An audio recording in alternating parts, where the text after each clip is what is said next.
Welcome to the Inauguration and Missioning Ceremony of Dr. Anthony Aretz as the 9th President of the University of Great Falls. I'm Dr. Tim Laurent, and I serve as Vice President for Academic Affairs. And today I have the additional privilege of serving as the Master of Ceremonies for this historic event. Today we have two celebrations in one. The inauguration is a tradition in higher education in which the responsibilities and authority are officially bestowed on the President. Inauguration marks a new chapter in the life of the university, allowing the community to get a glimpse into the future.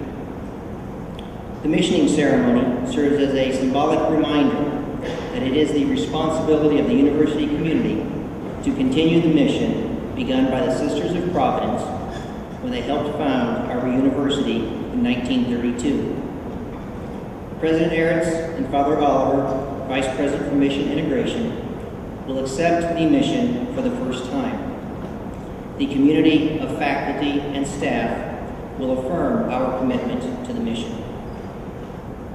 Bringing the tradition of inauguration and missioning together within a single celebration shows that as a faith-based institution of higher education, the University of Great Falls is a special place guided by values, purpose, and vision. To begin, we have the presentation of the colors by the Great Falls Police Department Honor Guard and the singing of the national anthem by the University of Great Falls Cantus Choir. Immediately following, we will have the invocation given by the Most Reverend Michael Warfel, Bishop of Great Falls Billings. Please stand.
In the name of the Father, and of the Son, and of the Holy Spirit. Almighty gracious, loving, and merciful God, we gather today in this special occasion, the inauguration of Dr. Tony Aretz. We ask that you would open our hearts and minds to your presence among us. Send down your Spirit upon us and bless this time together. Let it be a time of celebration, a time of commitment. We ask your blessing upon Dr. Aretz as begins this new ministry and this new service here at Great Falls, at the University of Great Falls. And we ask all this through Christ the Lord. Amen.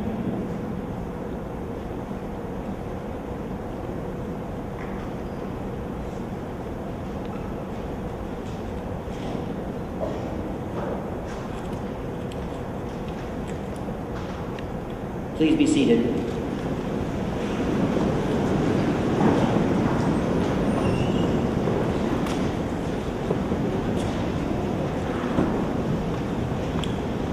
On behalf of the University of Great Falls, I'd like to extend a special welcome to our guests on the platform, our guests in the audience, and speakers. There are many. As I introduce you, you can stand up as you are able, and then you can sit back down. As we finish the entire list, then we will welcome them all together. Most Reverend Michael Warfel, Bishop of Great Falls, Billings.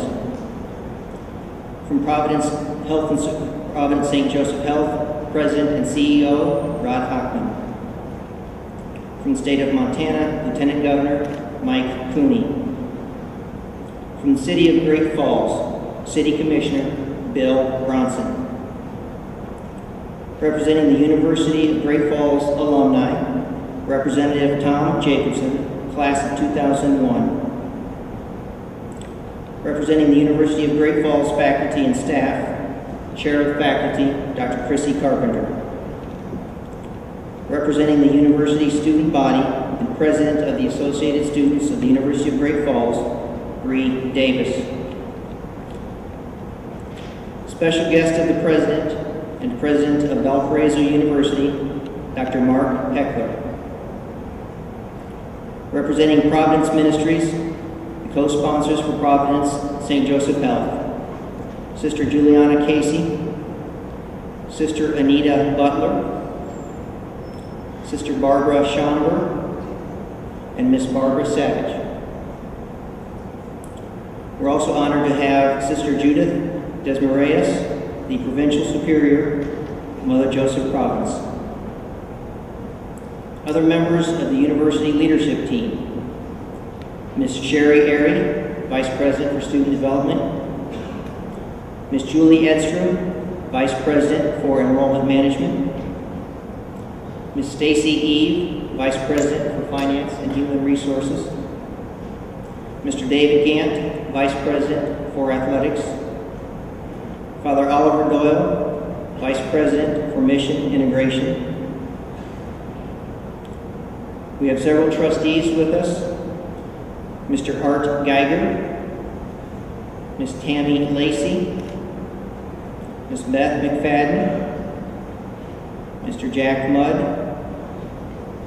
Mr. Bob Nominson, Ms. Kathy Rice, Mr. Owen Robinson, Mr. Scott Wilson, and our chair, Mr. Roger Witt.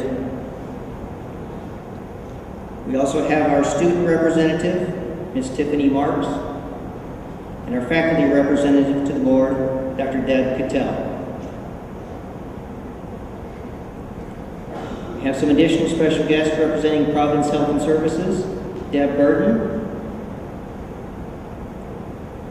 We have Darren Ulchin, representing the Catholic community. He serves as Grand Chancellor of the Bishop of Great Falls, Billings.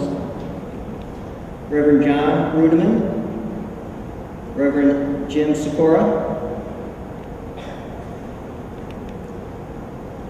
We have special guests visiting from our universities within the state. We have Miss Peggy Coor, Special Assistant to the President, University of Montana. Dr. Tom Evans, President, Carroll College. Dr. Darrell Stevens, Chief Financial Officer, Great Falls College, MSU. And we have two very dear friends of the university, Sister Lucille Dean and Sister Mary Hawkins. In addition, today, we have Tony's family, wife Terry, and sons Tommy, David, and Michael. To all of our guests, we welcome you to the University of Great Falls and the inauguration of our 9th president, Dr. Anthony Aretz.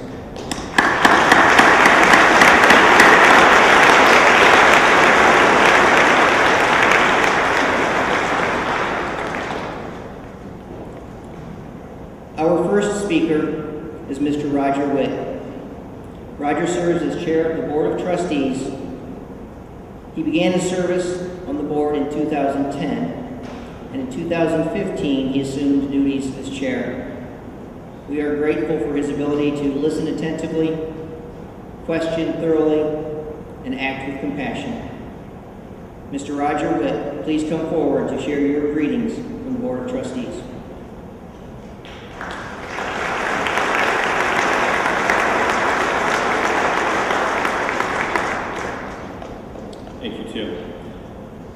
On behalf of the Board of Trustees, good afternoon. Welcome to this wonderful celebration. We were blessed with a beautiful wintry day. Remind us of things to come. I'd like to speak for a moment about how we got here. The events culminating in this inauguration began over a year ago with the transition of President McAllister, the arrival of Sister Lucille, and the search for a new president. And those events produced two great things. The first, obviously, is Dr. Aretz. But as rewarding was the selection process itself. It was truly a collaborative effort. Providence provided us with the resources to conduct a thorough search. I was privileged to be part of a selection committee that had representatives from the board, students, faculty, staff, and administration. Over 70 applicants from within the region, nationally and internationally, sought this position. We narrowed it from 70 to 35 to 10 to 4 to 2 and then to 1. And throughout that process, Tony distinguished himself as the leading candidate. The campus community overwhelmingly embraced him. The board unanimously recommended him, and Providence wisely hired him. And here's why.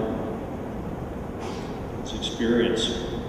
Tony was successful at small, faith-based liberal arts institutions with strong healthcare connections. His leadership. He listens, he empowers, he collaborates, and he cares. His vision, the board is thrilled about the new beginnings that Tony has in store, the partnering with Providence and the greater Montana community, the growth and development of the university. And last, maybe here's the best. Tony wants to be a Montanan. The man drives a truck.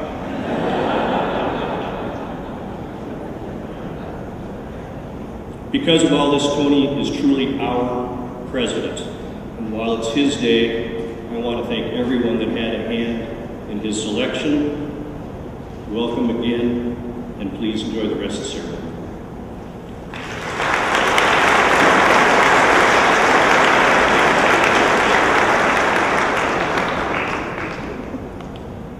Our next speaker is Dr. Rod Hochman, President and CEO of Providence St. Joseph Health. Providence St. Joseph Health is one of the nation's largest healthcare systems. In 2015, Dr. Hochman was named Innovator of the Year by Press Ganey. He's also been named one of modern healthcare's 50 most influential physician executives. With the mission to increase access to quality, compassionate healthcare,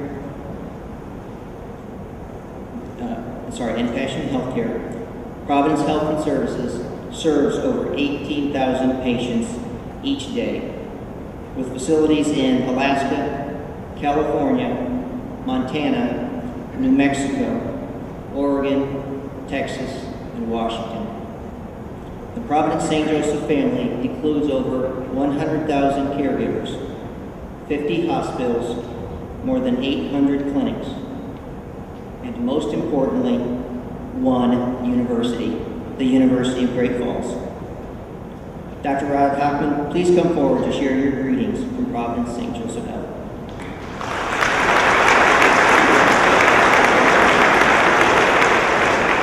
It's very wonderful to be here. The last time I was here was for commencement, and what a beautiful ceremony that was. When I speak of the Providence St. Joseph family, wherever I go around the country, I always proudly point out our university. And many of my colleagues around the country, particularly with the importance of education and how to educate folks for the future, look to this as one of our strongest assets. I feel that way as the CEO and president. With all of that, though, it all comes down to leadership. And with Dr. Aretz, I can't tell you how excited we are as an institution to work with your president. His vision, his direction, his energy is incredible. So he's come, he's presented some of his strategies to us and everything else, but we have one more test for him in a couple of weeks. He has to go to a Seahawks game, so we're going to be watching very closely to see how he does. So he'll be with us there, but he's also had a chance to interact with our scientists, with our folks in our lab, with our physicians and our clinicians, and it's been great to talk about what are the possibilities that we can have together. So I have to say, already in a short period of time, I feel like I have a close friend, what I look like as a partner. And I look at the partnership between Providence, St. Joseph Health, and the University of Great Falls is one that is so exciting for the future. So Godspeed to Dr. Aretz, and our blessings on him and his family for coming to Montana and being part of us. Thank you.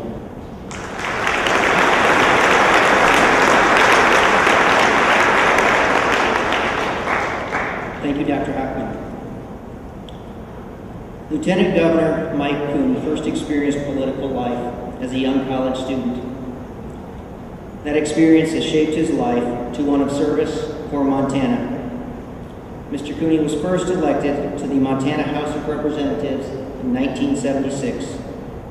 He has since served as Secretary of State of Montana and in the Montana Senate, with a tour as President of the Senate. Today, Mr. Cooney serves as the 32nd Lieutenant Governor of our state of Montana. Lieutenant Governor Cooney, please come forward to share your greetings.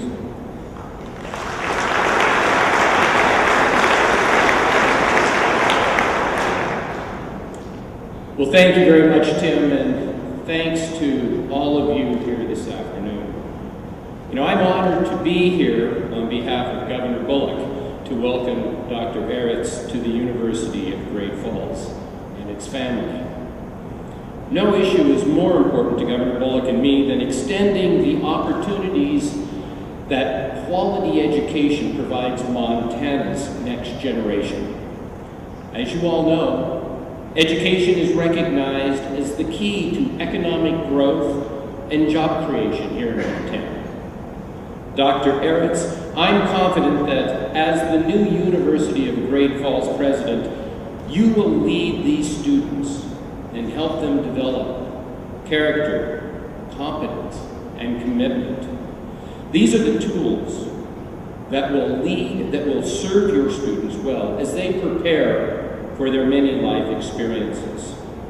Your hard work and commitment to education, as well as this incredible faculty, will have an important impact on each and every student here at the University of Great Falls. As faculty and staff, you will help guide and inspire these students to become productive and positive influences in their community, their work, and their families.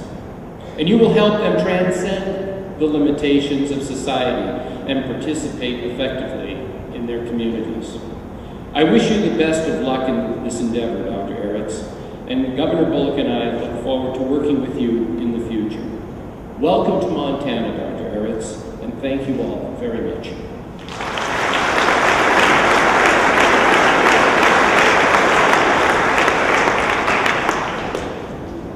Thank you for that welcome, Lieutenant Governor.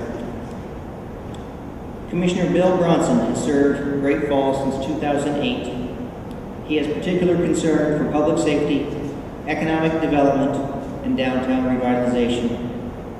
In addition to serving Great Falls to the City Commission, Mr. Bronson has worked with the Lewis and Clark Interpretive Center, the Chamber of Commerce, Great Falls Development Authority, and the Montana Veterans Memorial. Commissioner Bill Bronson, please come forward to share your greetings from the City of Great Falls.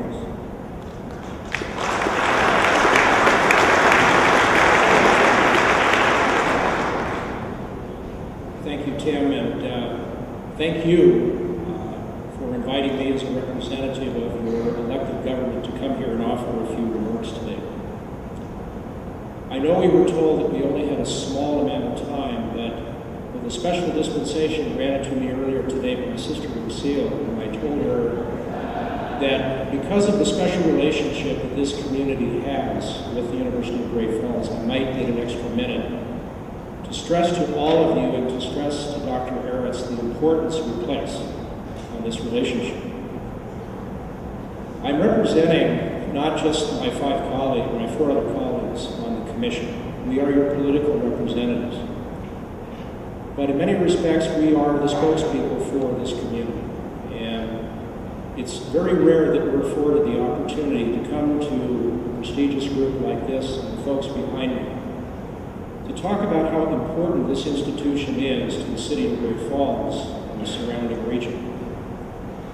Our commission has 10 stated goals or visions, one of which is the development of partnerships, not only with other governmental entities, but with institutions and individuals in this community. To underscore the importance of what I'm talking about, this is probably the first and only time I will ever be able to speak before a group of folks associated with the University of Great Falls and tell you how grateful I am personally to this institution and what it was able to do to me in my formative years. I say that because 50 years ago this summer, my family and I moved to Great Falls from the town of Hammer. My father had taken a new position here. My mother, although she had 21 years of experience in both public and parochial secondary education, found the doors to a similar occupation in this community closed to her for a period of time, for reasons that I won't get into.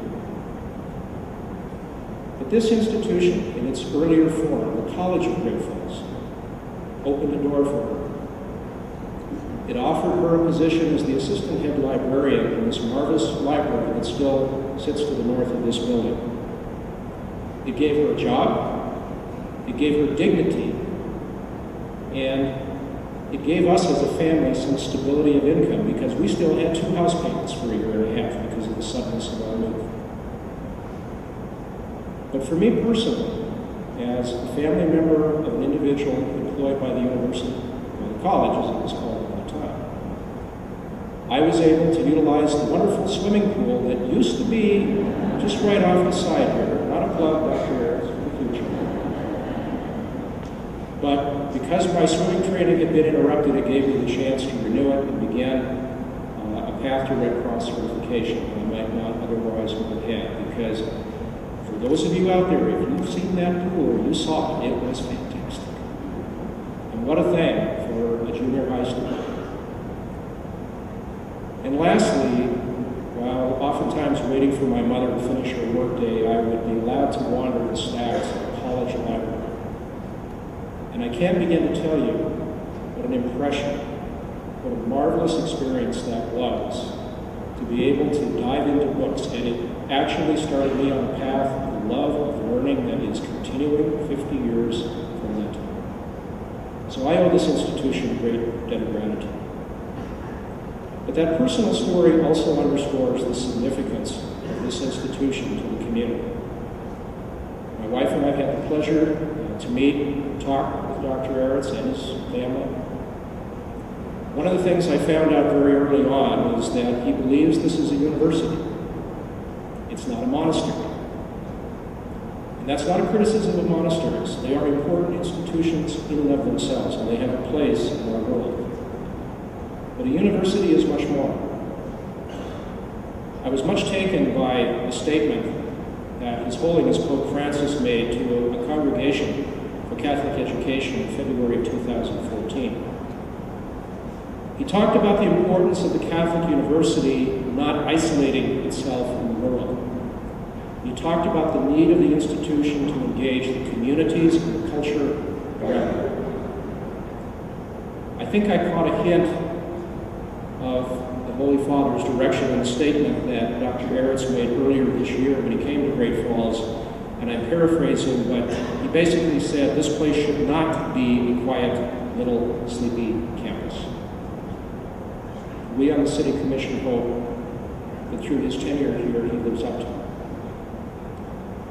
And as an example of that, one of the things that I have learned in watching the growth of Catholic education through the years, you have a marvelous set of social teachings, taking the words of the gospel and putting them into practice.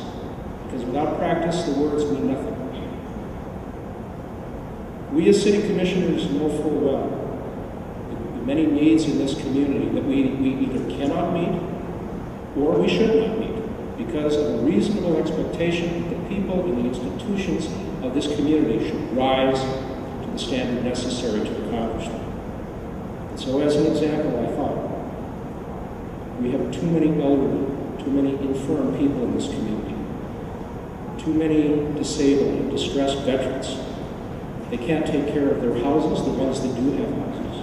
They can't take care of their yards. Some of them, it's as simple as the old John Prine song when he talks about helping the old people and just going up and knocking on the door and saying hello in there. What a marvelous thing it would be is if part of the social teachings that are conveyed in this institution, you were able to have your students go out and become part of the community volunteers who help, as I say, the elderly, the infirm, and particularly the disabled and distressed veterans who are of great importance to me personally. To summarize it best, I think I can say this: it is not enough for this institution to simply teach your students the words from the Old Testament book of Micah. The prophet said, "And what does the Lord require of you but to do justice and to love kindness and to walk humbly with your God?" Now imagine with me, if you will, an institution that just does not preach that doctrine or teach it, but tells its students, you have to do it and we will help you find a way to join in this community to do that. That's an example of the partnerships that I'm talking about. It's a reasonable expectation of any academic institution, but one in particular such as this, that is truly committed to spreading the Word of God, not just speaking the words, but living them and doing them every single day. Dr. Aretz, I hate to tell you, but I've probably given you a tremendous charge here. I've probably given you, your faculty, your administration, and your students a monumental task. But I'm confident that you're up to the task. This institution has always risen to that occasion. I expect no less under the administration and tenure of Dr. Tony Aretz. Thank you very much.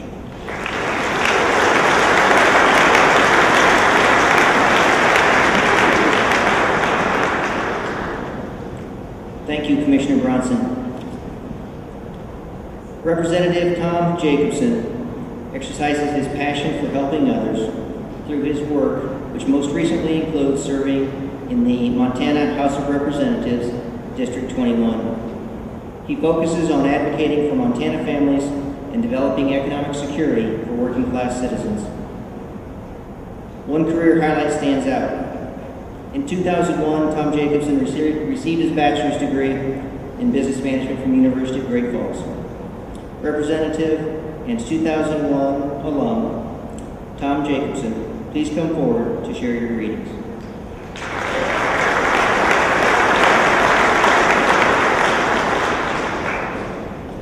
Well, thank you. Thank you for this opportunity to speak today at such an event, marking a new chapter in the long and honorable history of this great university. It is truly an honor to be here after 15 years to sitting out there as I received my diploma. I graduated in the class of 2001. I earned a bachelor's degree in business management. The education I received here allowed me to gain my master's degree in public administration at the University of Wyoming. And it also laid the groundwork for my current position as executive director with the nonprofit World Dynamics Incorporated, and motivated me to pursue public office as a representative in the Montana legislature. I cannot emphasize enough how my life was molded due to my time here at the University of Great Falls. The education I received has firmly entrenched in my personal and professional life as a public servant and galvanized my perspective on social justice. From a career devoted to the nonprofit and public sectors, to running for public office, to volunteering in remote hospitals tucked deep within the Democratic Republic of the Congo, the civic responsibility that I gained here has guided my path since I graduated. Entwined in the academics of UGF is a commitment to civic engagement, social justice, and leadership. Commitments I believe will be broadened under the leadership of Dr. Tony Aretz, a man who believes we are set apart with certain moral and ethical obligations to our society. A society where we esteem inalienable rights and where we value our fellow man. With such liberties come great responsibility and duty to uphold. The author, Robert Greenleaf, writes in his essay, The Servant as Leader, that leadership is bestowed upon men and women who are, by their nature, servants first. There are two types of leaders: those who strive to serve themselves and those who strive to serve others. The first is selfish and will impose their leadership by force, demanding that others follow. The second will lead by a deep desire to serve others. They will not strive for it, as true leadership is bestowed by those who choose to follow. Serving the underserved is a hallmark of our university. Throughout its history, the University of Great Falls has demonstrated its commitment to the people for which it serves. It has been a leader in cultivating civic engagement and social justice. In 1932, the university was founded as the Great Falls Junior College for Women, in an age where opportunities for women to receive post-secondary education was nearly non-existent, especially here in central Montana. In 1979, the university pioneered the use of telecom classes to bring higher education to rural populations, Native Americans, and those incarcerated in the Montana State Prison. These classes were first conducted by telephone, and eventually, in the 1980s, the lectures were videotaped. These tapes were sent to students across the state to watch, then participate in class via teleconference. I myself took classes via the distance learning in the late 1990s. Later, I taped lectures and delivered classes via telecom as an adjunct faculty member, teaching graduate classes in public finance. Today, UGF continues its commitment to civic engagement by cultivating new generations of servant leaders through service learning. First-year on-campus students are required to enroll in the university's core discovery program that encourages students to build future models of community service.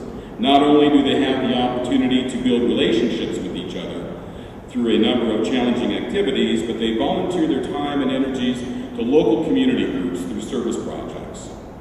Also, the Providence Formation Program is designed for students to participate in a variety of activities meant for deeper learning. For those accepted in the program, their experience starts as freshmen and continues through graduation and is exemplified through concrete acts of service, justice, and mercy. The university is committed to responding to social justice issues through educational and public service programs and providing these service leadership and learning programs here.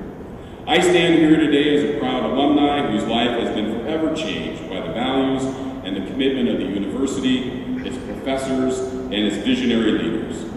My experience here has left an indelible mark on my character and my commitment to our community and the world in which we live.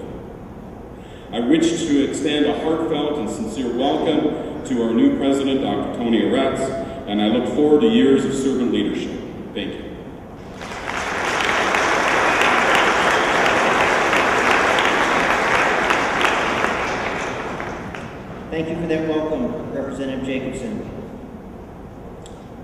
Dr. Chrissy Carpenter serves as professor of chemistry and chair of the faculty.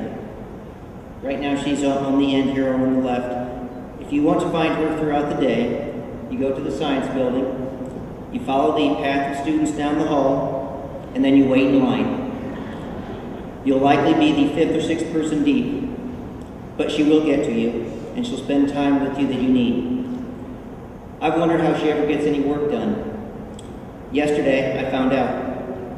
I went to see her. There was not a line of students, but on her door it said, "Went home to grade papers and write tests."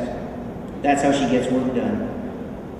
Dr. Carpenter, please come forward to share your greetings from the faculty and staff.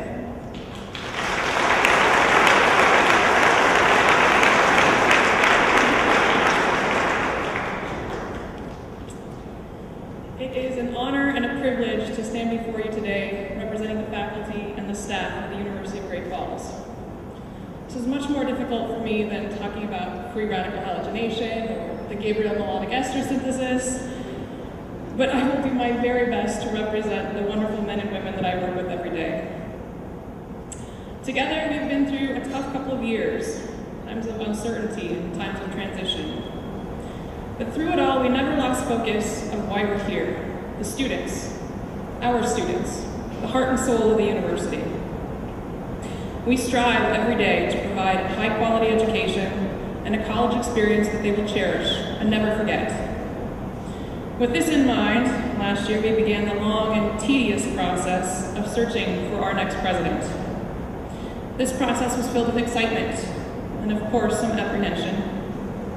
But it quickly became clear that the faculty, the staff, and the students overwhelmingly supported Dr. Aretz taking the role as the leader of our university.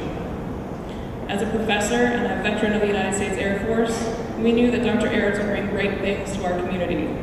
And to say that we were ecstatic that Dr. Aretz accepted this position would be an understatement.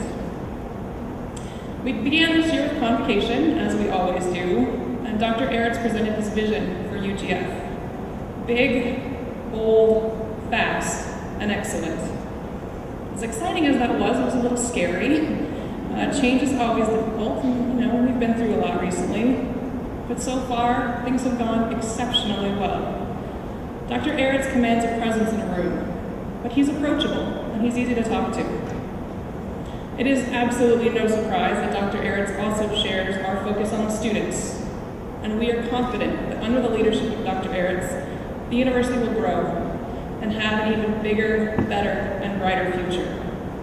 So, on behalf of the faculty and staff of the University of Great Falls, welcome Dr. Aretz. We are delighted to have you as part of our community, and we look forward to all that you will do with us and for us. Thank you.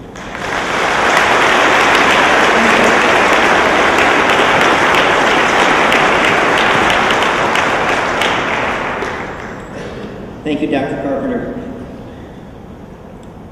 Ms. Bree Davis, class of 2018, is a true campus leader. As a member of the volleyball team, she assists her teammates in reaching their goals. As a biology major, she's preparing to help people in her future.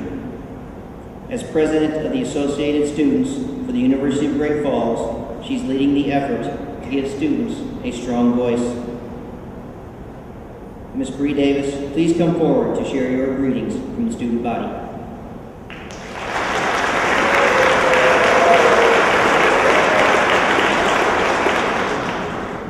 Good afternoon. My name is Bree Davis. I'm the student body president.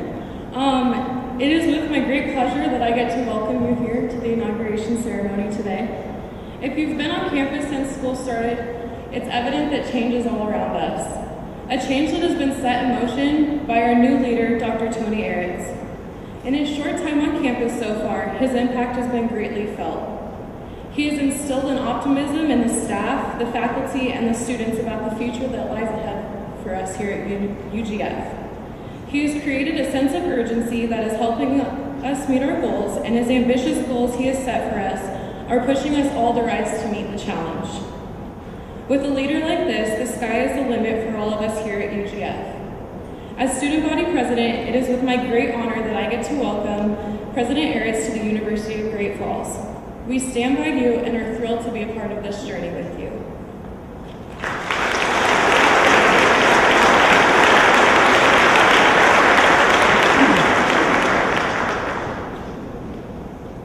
Thank you for that welcome, President Davis. Yes, President of the student body.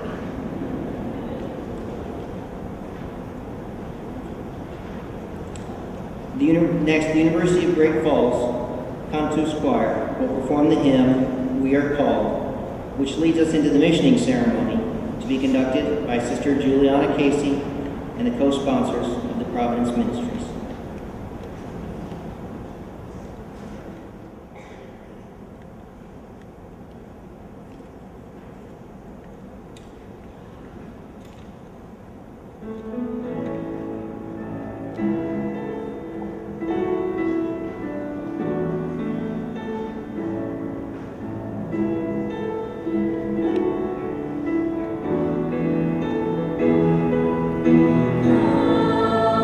Amen.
afternoon, everyone. If you were listening to the words of that lovely song that was so beautifully sung, that about sums it up. But of course I can't sit down after that. I'm Sister Julie Casey, and I am the chair of the sponsors. And we have a wonderful tradition among us and among the Sisters of Providence who have entrusted to the new sponsors to carry on the history and the tradition and the values that founded this university. And that is the tradition of missioning. And what we mean by that is that we come as sponsors and also as members of the community along with you to recognize and to honor and to offer our support to the new leadership. But it's more than that. For us, it is probably the most delightful thing that we get to do, because we get to meet all of you, and because we get to see what it looks like when people proclaim the kingdom, when they follow the mission, when they do what they're called to do. So while we will formally mission Tony and Father Oliver and all of the staff and the faculty of the university, we will be missioning ourselves as well. All of us who are born have a mission. And all of us are invited by life to first find us for us, because for the sponsors and for the Sisters of Providence, 3 of whom are here, and 2 more are up there as sponsors, we get to see the future. And we get to see what Emily Gamelin and Mother Joseph started many, many years ago. And that is a blessing for us and a gift. So we will be missioning and sending forth. That's what it means to be missioned. Anybody in the military in here knows what it means to be on a mission. And some of us, when we have something to do, we're on a mission. But we will also carry the mission within us and celebrate that, no matter who we are, no matter what our faith tradition. That's what we will do. And in so doing, we will invite everyone into community. And in so doing, we promise to support each other in that community and to honor and to remain faithful to the story we have inherited as a university, as a faith tradition, and as an organization, a community founded by the Sisters of Providence. All of those are wonderful, wonderful stories that continue to be written by all of you. And as we begin that, I'd like to invite Sister Barbara Chamber up to read for you from a book that was given to the sponsors by the sisters as we began, called Hopes and Aspirations. Sister Barbara?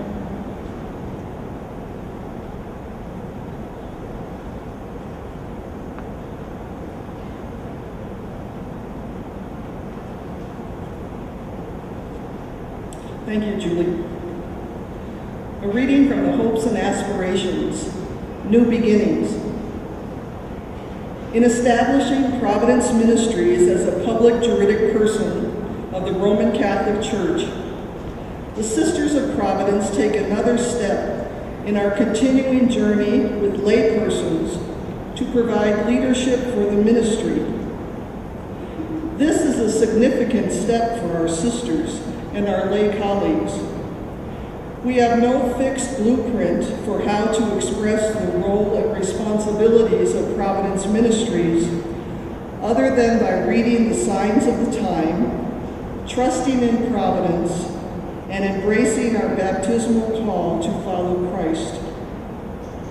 Except for the requirements of canon law, there are but minimal requirements to provide the frame of hope and faith for the Sisters of Providence.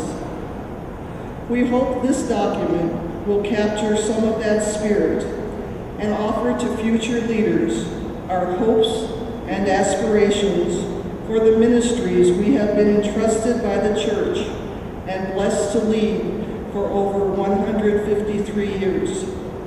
And as of this year, it's for over 160 years.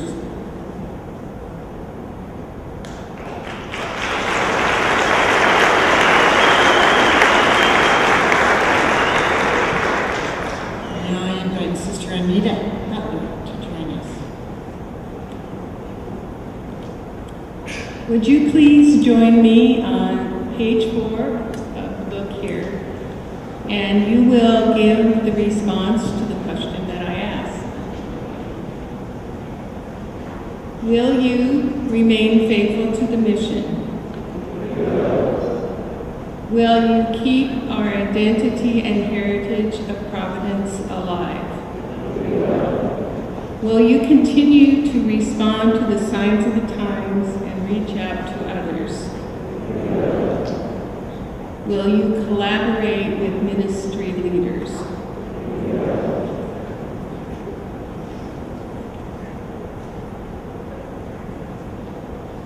Those were very strong "we wills." It's great. We're now going to bless oil. It sounds kind of like something bizarre we're going to do here, but it's really not. You will see down there on a table there's some little small things with oil in it. And we're going then to offer to anyone who wishes, beginning with Tony and the leadership team, and Tony's family, if they would like to join in this, because we know that you three really do the mission and keep him doing the mission. But what we do is we anoint a little bit of oil. We pray first, asking God to bless the oil, so that it becomes then more than just oil. It becomes a kind of a sign and a symbol of what we're doing.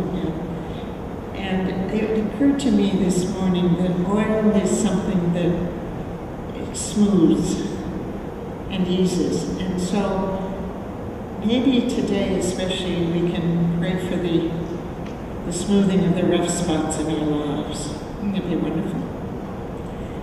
But also, then we will invite anyone who wishes, and we'll do this in order, to come and receive that kind of blessing on your hands, to be part of that. It doesn't matter if you're a Catholic or not Catholic or whatever. This is a blessing that we share. And now I will invite the sponsors, and Tony and the leadership team in a moment to come down and join us to bless the oils. Thank you. Better not go that way.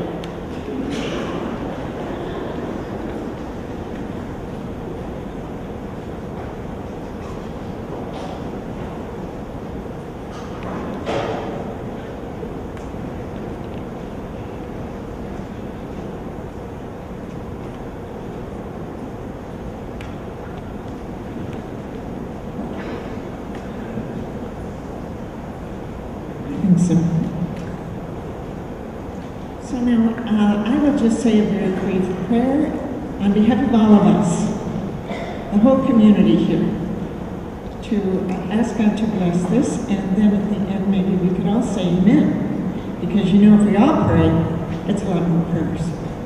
Okay? So, loving God, provident God, we ask you to bless these oils, to to bring your Spirit to bear upon them, that they may become a sign of your blessing, a sign of your presence, a sign of your tender love for all of us and for all those we serve. And we do this in the name of your Son, Jesus Christ, and together we say, Amen. Okay. And now I invite Tony and the leadership team.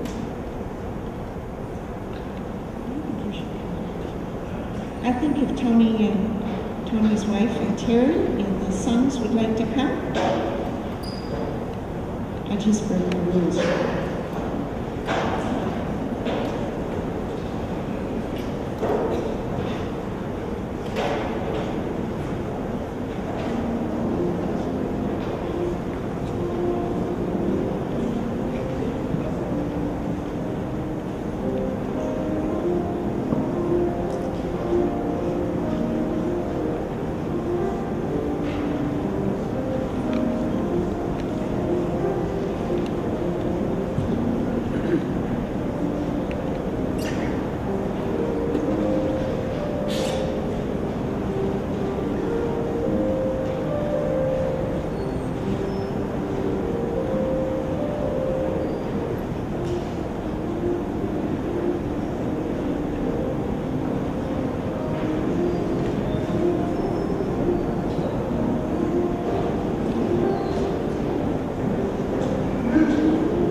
reading from Luke.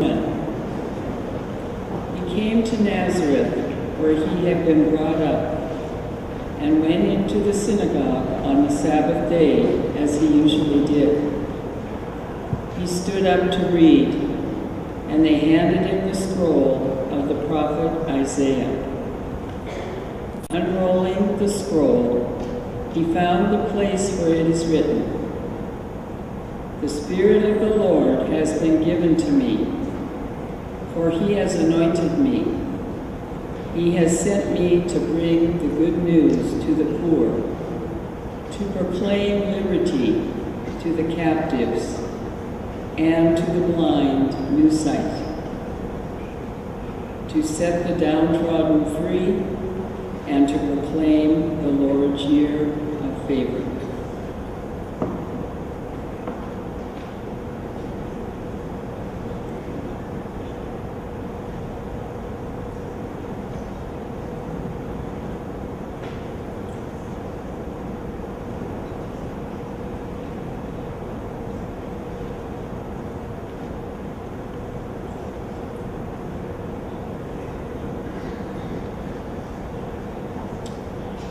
And now we will mission Tony and Father Oliver. If you listen to that reading, that about sums it up. That is what we do in education, and what we do in our lives. And that is the call to all of us, but especially that is the new responsibilities of Dr. Anthony Aretz. He couldn't do that alone. He needs his family, but he needs our support, and that's the promise of God that we have in this. So we call you by name, Tony. And we present you with some symbols. We have a lighted candle here and a Bible. As long as you have the light in the Word, you'll be okay. As you lead the University of Great Falls as president and keep the flame of the Providence mission burning brightly, we are grateful for your leadership and your acceptance of this call. And we offer you, Tony, the prayers and support of the Providence Ministry sponsors and all of the Sisters of Providence. Dr. Aretz, do you accept your call of service as president of the University of Great Falls to make real and alive and inviting our mission and values, and to reveal God's love for all, especially the poor and the vulnerable? And will you do this through compassionate service? I do. Trust in God's providence to help. I think that deserves a round of applause.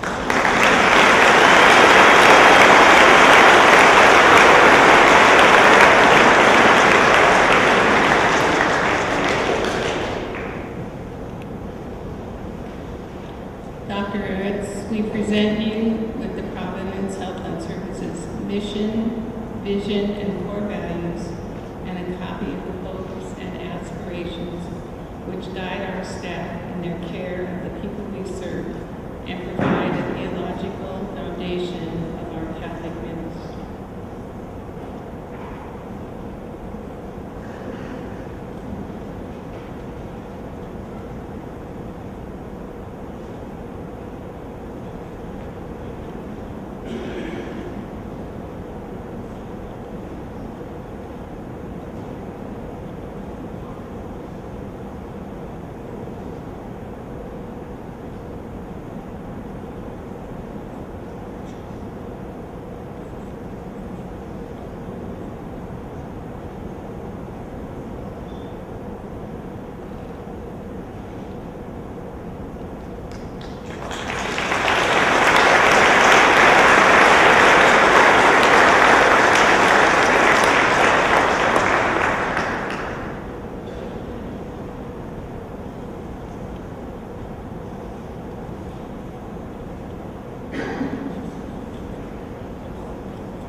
And now I'd like to ask Father Oliver to please join me and Sister Anita Butler for the missioning of the Vice President for Mission Integration, Father Oliver.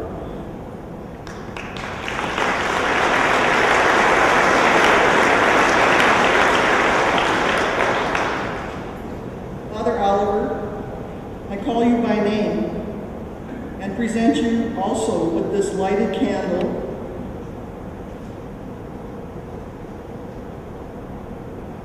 and to share in the Bible that has just been given to Dr. Aretz as you bring your light and love, as you lead the University of Great Falls as Vice President for Mission Integration, and keep the flame of the Providence mission burning brightly. We are grateful for your acceptance of this leadership call. We offer the prayers and support of the Providence ministry sponsors and all the Sisters of Providence. Father Oliver, do you accept your call of service as Vice President for Mission Integration at the University of Great Falls to make real our mission and values and to reveal God's love for all, especially the poor and vulnerable, through compassionate service? I do, and I trust in God's providence to help me. And that deserves another round of applause.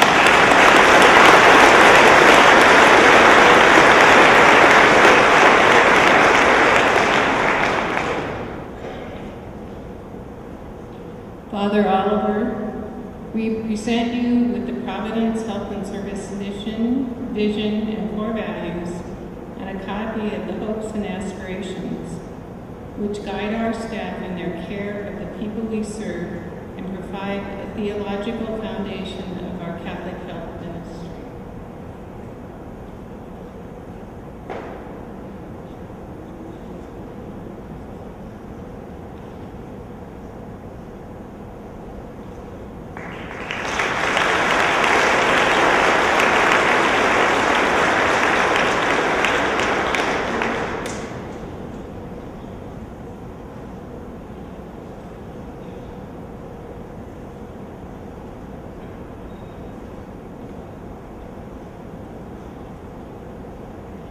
It's my pleasure now to invite the leadership team forward.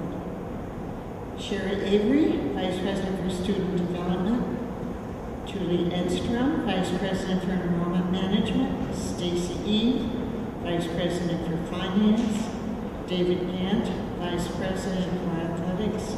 And Tim Lauren, Vice President for Academic Affairs.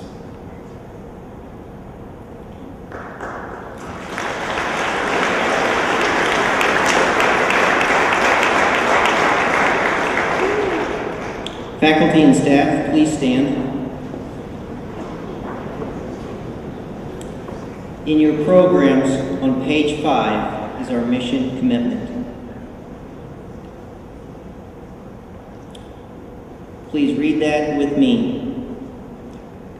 Provident God, we commit ourselves to be your servants and to gently touch the lives of those in need of education and hope. May we continue to see our work as a sacred ministry, to see each person as a sacred encounter, and each day as a sacred time. We commit ourselves to a deeper awareness of what it means to be compassionate to each other and to those we serve. We will endeavor to exemplify in our everyday lives our core values of respect, compassion, justice, excellence, and stewardship. May these cherished values guide us as we continue our mission of revealing God's love to all, especially those who are poor and vulnerable. We earnestly and wholeheartedly commit to work with Dr. Aretz and all our faculty, staff, students, and guests to ensure the fulfillment of our mission. Fill us with faith, hope, and abiding trust that you, Provident God, are with us as we embrace a future full of new life and possibilities. God of our past, our present, and our future, we entrust this commitment to you, and we are confident that you will help us to generously serve as we continue in the footsteps of those courageous women of Providence who began this ministry and now have entrusted it to us. With this shared hope and faith, we ask your blessing as we also are anointed for this work of the ministry of healing and compassion. Thank you. Please be seated.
It is a higher education tradition that the introduction of an inaugurated president comes from a friend and colleague who has some insight into the person who is to serve as president.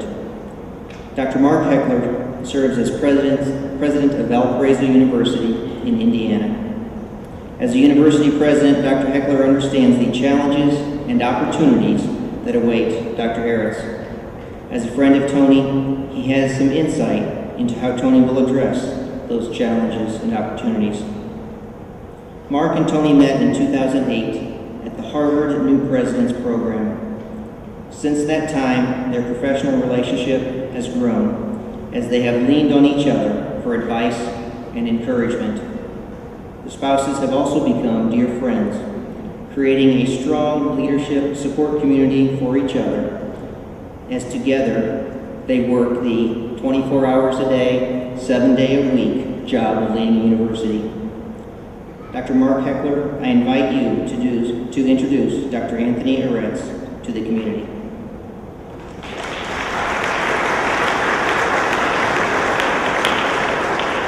Well, thank you, Tim, and good afternoon, everybody. What a great day for the University of Great Falls. What a great day.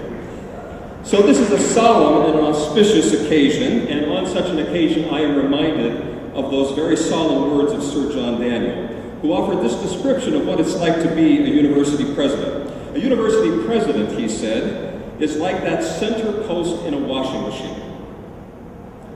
You're often in hot water. There's lots of agitation. You deal with everyone's dirty laundry. And nearly everything goes down the drain before you throw in the towel. So I have the great honor and the great privilege of introducing your president, Dr. Anthony Tony Aretz. Now, you've read Tony's biography, and if you're a faculty member, you've pored over his CV. So rather than talk about his accomplishments as a president, or a vice president of academic affairs, or an engineering faculty at the U.S. Air Force Academy, or even a defensive lineman on the Academy football team. Tony, I noticed you've swapped out roles, now you're quarterback. I'm going to spend a few minutes telling you about the man I have come to know and admire, and the qualities he will bring to this university as your 9th president. So as Tim mentioned, Tony and I met each other at the Harvard University Seminar for New Presidents, or what I like to say is a president preschool for baby presidents. It was a heady time. 50 newly minted presidents came together for a few weeks. It was like boot camp, and it happened just before the bottom fell out of the U.S. economy. And nothing could have prepared us for what was going to follow. But that class forged a very tight bond, and now it's continued for almost a decade. But I'll tell you that when our wives, Terry and Veronica, met each other, and that happened at the Council of Independent Colleges President's Institute, that's when we became fast friends. And Terry and Veronica, they have their phone numbers on speed dial and text, and they're constantly in contact with one another. So the Hecklers and the Aretzes have grown very close over the years, and we've shared together both joys and sorrows. Now, I try to figure out why Tony asked me, of all people, to come and to do his formal introduction. I mean, why would he invite a flatlander from the Hoosier State to come here to the mountains in God's country to do an introduction, unless he has a great sense of humor? Or perhaps it's because on the eve of the 500th anniversary of the Reformation, he thought he'd make a play to bring a Lutheran University president back into the fold. I'm not sure, but you know, when I got here, I discovered two things. We both have the same motto on our seal, Psalm 36:9, in Luce tu obedemus luce. And your theme today from Micah 3 is a theme that runs through everything that we do at Valparaiso University. So perhaps this is our provident God at work. Regardless of why I'm here today, Veronica and I are truly honored to be with you today and to share this day with two very special friends. Now, here are a few other things you need to know about Tony Aretz. First, he is a very well-respected national leader in higher education, particularly among presidents of private universities. He was selected to serve as a member of the board of directors of the Council of Independent Colleges, and as such, he brings to you a terrific network of resources and experiences to help the University of Great Falls on the journey ahead. Second, he's a wonderful and devoted husband and father. And if you have not yet discovered the wealth of knowledge and experience that Terry Aretz brings to Great Falls, you folks are in for a treat. As husband and wife, I think the Aretzes are the dynamic duo. And you'll hear more and more about the two of them as you go forward. The university and the community are going to reap greatly from the energy and the experience and the devotion that both Terry and Tony will bring to the causes for which they feel most passionate. And third, Tony is a man of great faith, great character, and great integrity. And he loves our Lord and Savior, Jesus Christ, with all his heart and his soul and his mind. He is an ardent Catholic. He believes at the very core of his being in the Catholic intellectual tradition, in the social justice mission of Catholic higher education, and in the dignity of and respect for all human beings, regardless of their beliefs and backgrounds. And it's this combination of passion and purpose, grounded in faith, that informs Tony's view of the world and will serve as his compass for direction setting and decision making as your president.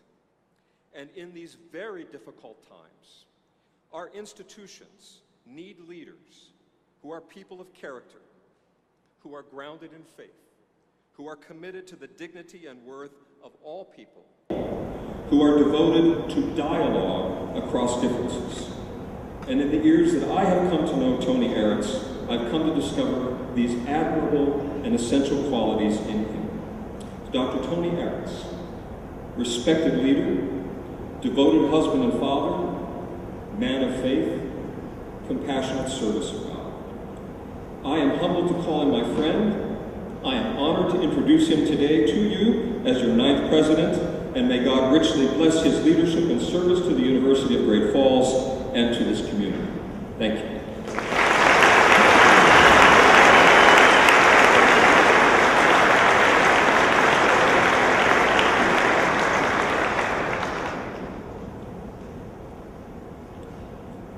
Thank you, Dr. Heckler.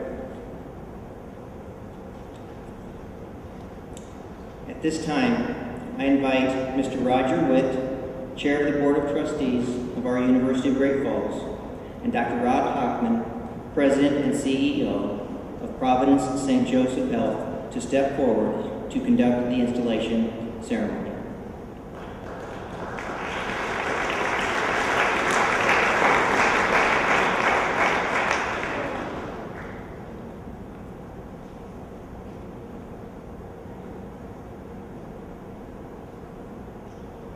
The University of Great Falls was founded in 1932 by the Most Reverend Edwin O'Hara, the Bishop of Great Falls, in collaboration with the Sisters of Providence and the Ursuline Sisters. Our 84-year history is marked with strong and distinctive leadership. Today, the 9th President of the University of Great Falls joins our distinguished roster of leaders. Dr. Tony Aretz was the unanimous selection of the Board of Trustees to guide the university's future. Dr. Aretz, would you please step forward?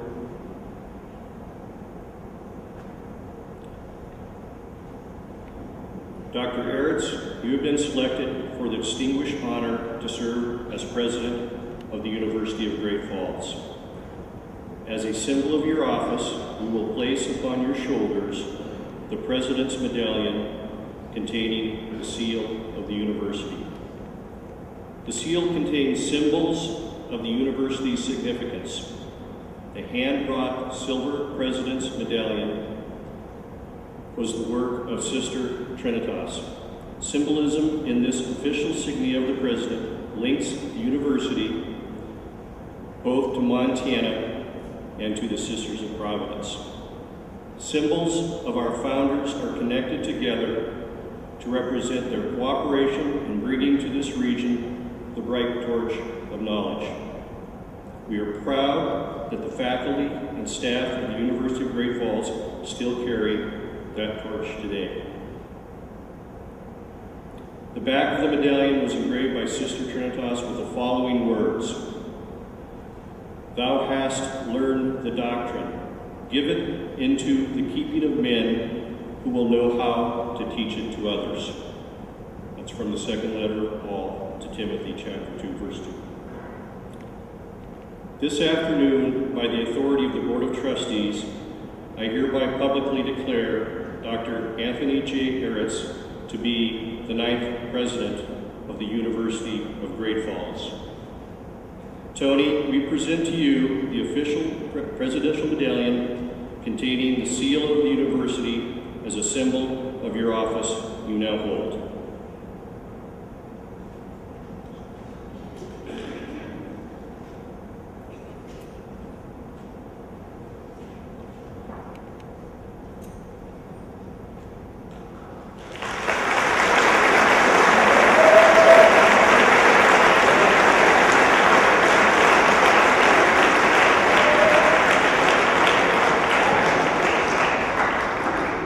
Tony, you assume this office with our highest confidence and admiration for the commitment you've made to advance the mission and purpose of the university and Providence St. Joseph Health. We wish you God's blessings and offer you support as you fulfill the responsibilities of the office of President. Ladies and gentlemen, it is our special pleasure to present to you the 9th President of the University of Great Falls, Dr. Tony Aretz.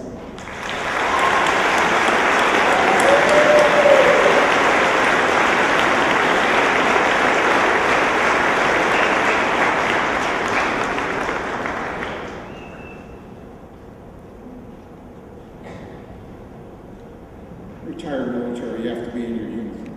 You have to get it right. Thank you. Wow, what an afternoon. Thank you for your patience. I know this can get a little long. This is the last speech you have to listen to this afternoon. But I do want to thank many of our special guests today. Bishop Warfel, Dr. Hockman, Lieutenant Governor Cooney, Sisters of Providence, members of the Board of Trustees, fellow presidents, chancellors, delegates, invited guests, students, faculty, staff, dear friends, and especially the alumni who walked with us today. Very honored. Thank you very much.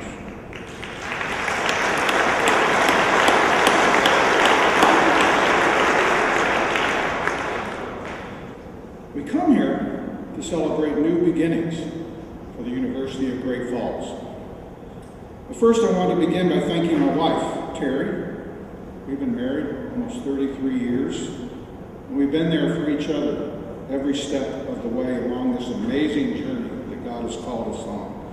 Life has thrown us challenges, including 3 boys in 4 years, but our faith has been our rock and our support. I hope we still have far to go, and I know that God will be with us. I also want to thank my sons for coming together today. It is nice to have our entire family together again, even though it may be for a short time. The city of Great Falls is the most recent destination in my family's journeys around the country. I'd also want to thank our new Great Falls friends and neighbors for the warm welcome you provided. As I've been telling everybody who's asked, how do you like Montana? We love Montana. Thank you.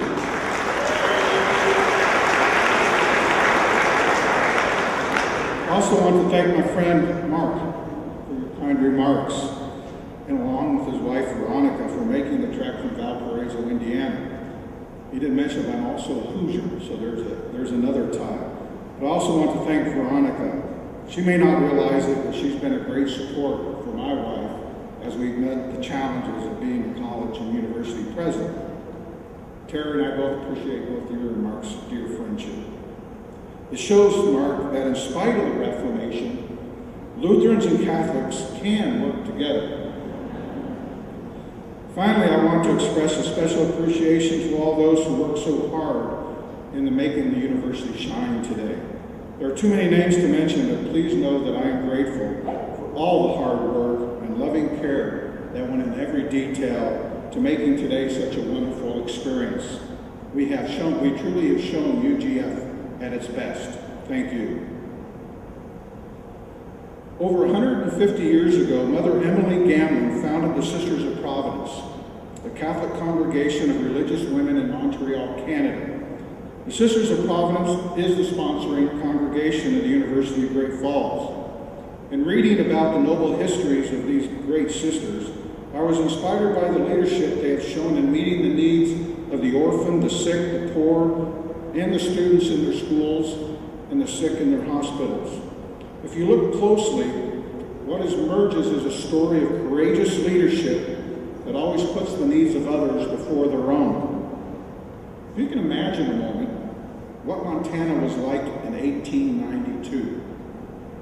That was when the first Sisters of Providence came to Great Falls to open Columbus Hospital, now part of Benefice Healthcare.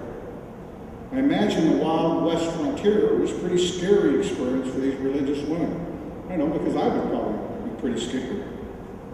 However, through their courage and leadership, they created new beginnings for the city of Great Falls to ensure their healthcare needs were being met. Columbus Hospital was the first hospital for a city that was only 7 years old, but had a growing population of 10,000 people. This is a common story of Catholic women religious. They often brought the first hospitals, the first orphanages, and the first schools to many places that had none. They attended colleges to earn the degrees they needed to become the leaders of these hospitals and colleges.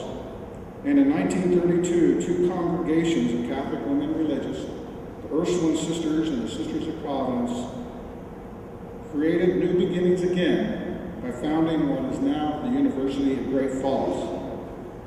Today, the University of Great Falls is a proud recipient of this heritage. Since its founding, the university has faced several challenges that came its way, often by drawing on the same entrepreneurial spirit that the early sisters in creating new beginnings, being one of the first to create new programs to meet the needs of the time. For example, in 1932, UGF was opened to educate teachers who were sorely needed in the frontiers of Montana. During the war, in 1940, UGF started a civil aeronautics ground school to help train pilots for the National Defense Program. And in 1958, to fill the need for higher education in rural Montana, UGF started one of the very first distance education programs in the country by offering live TV broadcasts of course lectures on KRTV at 6 a.m. on Saturday mornings. And I've even been told by some Great Falls residents that they even remember waking early on Saturday morning and watching these lectures in preparation for the start of Saturday morning cartoons. However, no one added that the lectures were as fun as the cartoons. These live TV broadcasts were eventually followed by mailing videotapes and CDs, and was mentioned earlier, by using telecom technology to advance distance education in Montana. In 1978, UGF began a paralegal distance education program to fill a need for paralegals in rural Montana. In 2006, this program was expanded to include online delivery to U.S. Army personnel to fill the need for trained paralegal specialists around the globe. More recently, in 2008, to fill the need for bachelor's prepared nurses, UGF began our first Providence Health online program that now enrolls over 350 nurses in an RN to BSN degree completion program. Right, it's common today in higher ed to talk about flipping the classroom, videotaping lectures, putting them online, and using the classroom for more engaging activities. But by these examples, you can see UGF was flipping the classroom back in 1958. We were a leader, and as near as we can tell in our research, we are the third university in the country to offer a distance education program. But what all these UGF stories of new beginnings illustrate is that whenever there was a need or a challenge, the University of Great Falls responded. To this fact, I'm truly appreciative of the legacies of previous UGF presidents. I'm assuming the presidency of an institution that is ready and prepared to courageously take new bold steps needed to create more new beginnings in a new chapter of the University of Great Falls story. I especially want to thank Sister of Providence, Sister Lucille Dean, who served as interim president last year and laid the foundation for a successful transition. Thank you, Sister Lucille.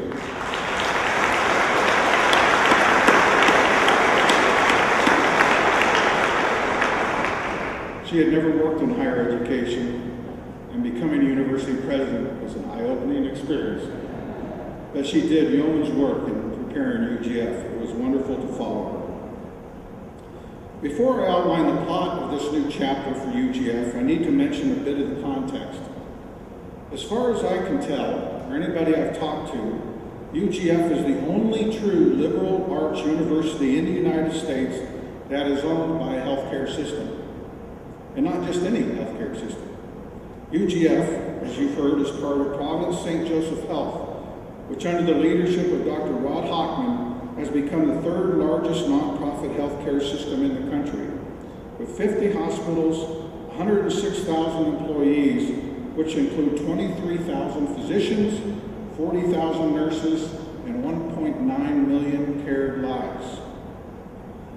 In order to provide the quality care that these 1.9 million people need and expect in the future, Providence St. Joseph Health, as in any large organization, needs to invest in the talent needed to provide this quality care. In nursing alone, Providence Health projects a need for 10,000 new nurses in the next 10 years. If you consider all the other professionals required by a healthcare system to deliver quality care, you have a huge need for trained professionals. This is how UGF, as part of Providence St. Joseph Health system, can help. So here's the main plot of the new chapter. Or as if you've ever done a strategic plan, here's our vision. The University of Great Falls will become the innovative liberal arts university of Providence St. Joseph Health by providing transformational educational programs that will develop leadership talent for the common good in 21st century healthcare. Let me describe how we're going to do this. During this academic year, UGF will be creating a School of Health Sciences to deliver certificate and degree programs for Providence St. Joseph Health employees. Our current Providence programs, including the RN to BSN degree completion program, healthcare administration, bioinformatics, and infection control and epidemiology, will become part of the School of Health Sciences. We will be working with Providence St. Joseph Health Talent Acquisition Office to determine the need for new additional programs to fill projected talent gaps. What we already know is that the largest need is for new and advanced degree nurses. So our initial focus will be on creating new bachelor's, master's, and doctorate nursing programs. Simultaneously, we will fill other talent gaps by creating additional healthcare-related bachelor's and graduate programs. Most of these new programs will be online programs. I am not shy in making the bold claim that I fully expect this new school to be enrolling around 10,000 students in 10 years. However, our partnership with Providence St. Joseph Health doesn't stop there. We will also be growing the enrollment on our Great Falls campus by increasing the number of students who are Providence St. Joseph Health employee dependents. We will be leveraging our Providence Employee Tuition Discount Program to bring additional students from all 7 western states where Providence operates. To make UGF even more attractive to Providence families and other potential students, we will be developing a summer internship program with locations throughout the Providence health system to develop an additional pipeline for new healthcare talent. Another approach we will use to grow enrollment on the Great Falls campus is by expanding our athletic program. We recently elevated our Director of Athletics position to a Vice President level to indicate the critical nature of athletics to our UGF mission. More than 50% of our current students are intercollegiate athletes, and I fully expect this trend to continue as we add new athletic programs.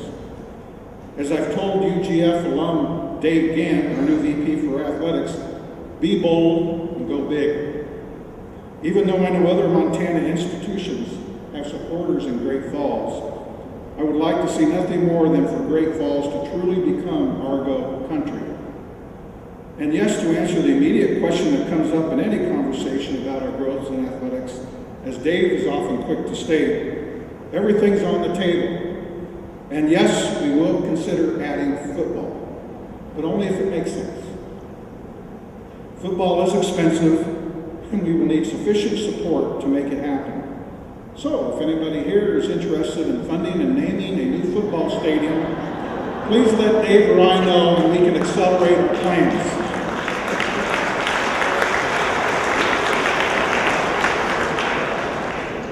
That'd be 100 new men on campus alone. Another new beginning is that we are going to put our Career Center in the forefront of the UGF student experience. The top concern I hear from parents is whether there will be a return on their investment in their child's education when they graduate. To help, we will be creating a 4-year co-curricular career readiness program that our students can participate in order to help them land that first job. If they successfully complete this program, and they aren't successful in finding a job within 6 months of graduation, we're going to provide additional help to get that first job. One key requirement of this career readiness program will be to participate in some kind of an internship or real-world educational experience. Not only will this help them in their job search, but it will also help defray their cost of their tuition. I'm also excited about the potential for our career readiness program to enhance our engagement with the Great Falls business community. By partnering with Great Falls, UGF offers the opportunity to help diversify the economy and to attract and retain young professional talent. By working together, we can help build and attract businesses to the area that require bachelor's prepared talent for a city that is just starting to realize its full economic development potential. One final topic I'd like to mention in our new beginnings is that our faculty are also seeking to reinvigorate what a UGF education represents by redesigning our undergraduate core curriculum. This is no easy task for the faculty, but they have made great progress in the first 2 months of this academic year.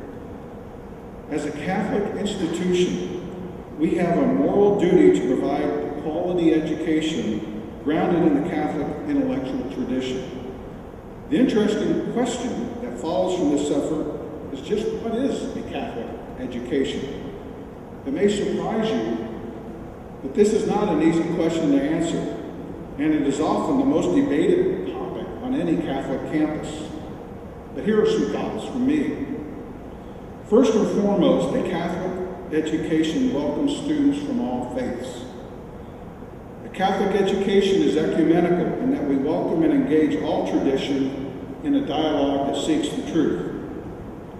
A Catholic education is about educating the whole person, the mind, the heart, and the soul, by emphasizing the intellectual, moral, and spiritual formation of our students. A Catholic education is also a dialogue between reason and faith, hence the typical requirement to take courses in both philosophy and theology on the Catholic campus. A Catholic education is also about discovering what is really true, what is really good, and experiencing God's presence in the beautiful. But most importantly, I think the main purpose of a Catholic education in today's world is to keep the sacred in human nature.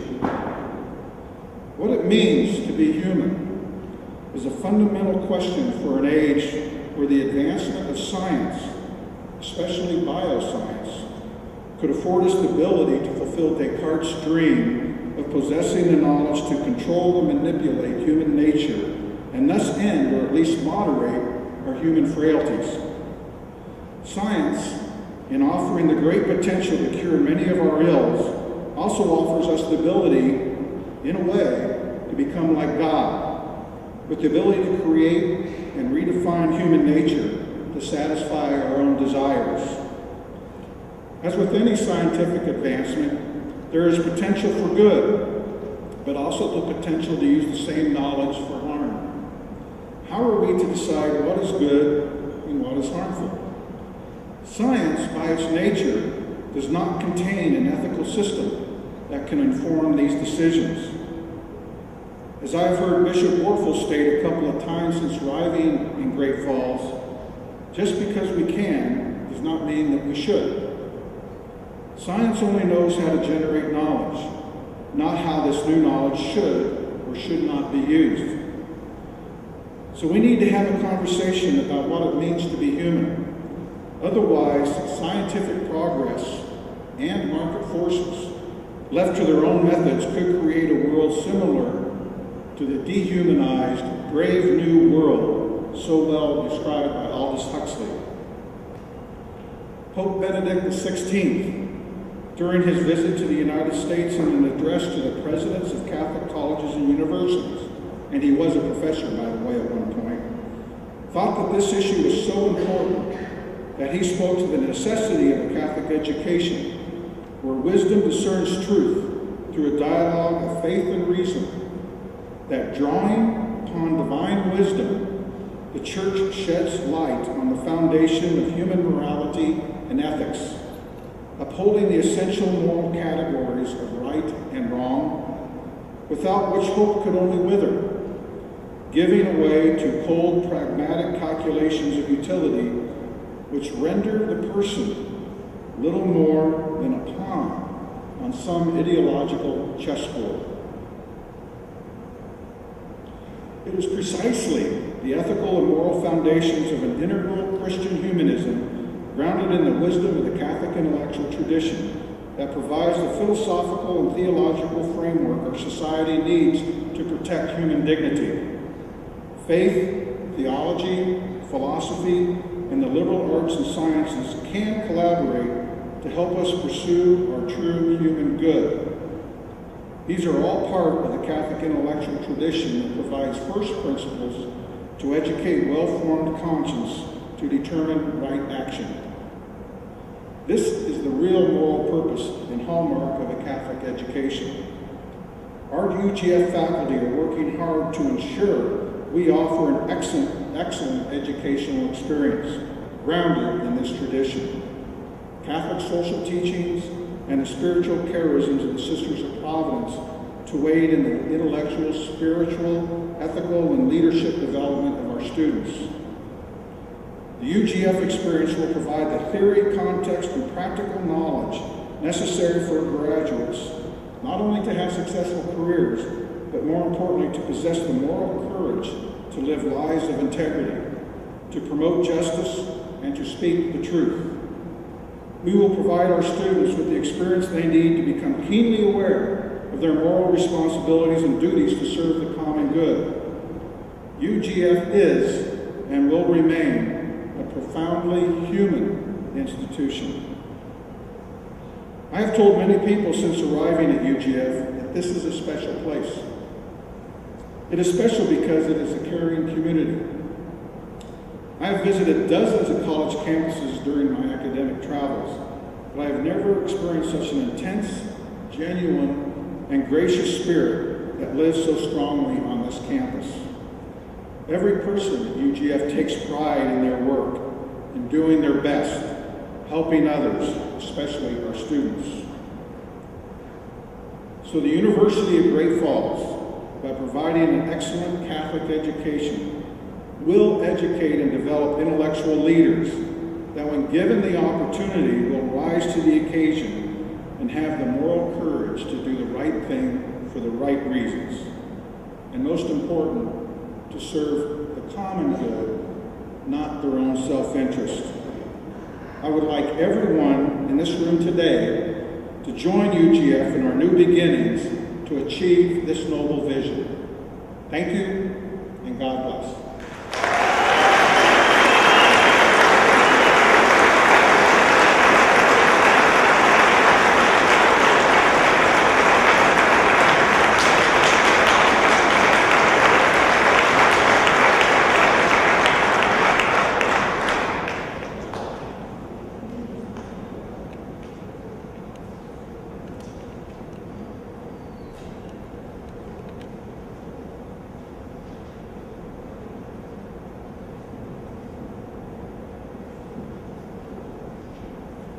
Ladies and gentlemen, please stand if you are able and join us in singing the University of Great Falls alma mater. The words can be found printed on the back of your program.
Following the ceremony, we invite everyone to a reception in the library. To reach the library, exit the doors and follow the plant-lined sidewalk. I expect there will be a long line to speak to the President about his vision and plans for the future. While you're waiting for that, I encourage you to talk to the students, our current vision, our current focus, and our alum, those who have gone through the University of Great Falls. You will enjoy all the conversations.